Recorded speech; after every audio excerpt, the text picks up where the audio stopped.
Hello guys, मैं प्रशांत आप सभी का एक बार फिर से स्वागत करता हूं अपने इस यूट्यूब चैनल vtpk नॉलेज पे।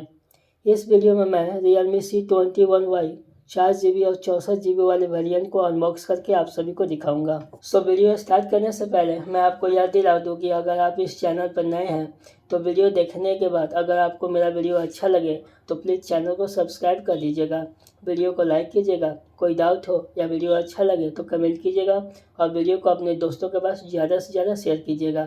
और हाँ, बेल आइकन को भी दबा दीजिएगा जिससे मेरे वीडियो का नोटिफिकेशन आपको मिलता रहेगा। अब मैं मोबाइल को अनबॉक्स करके दिखाता हूँ।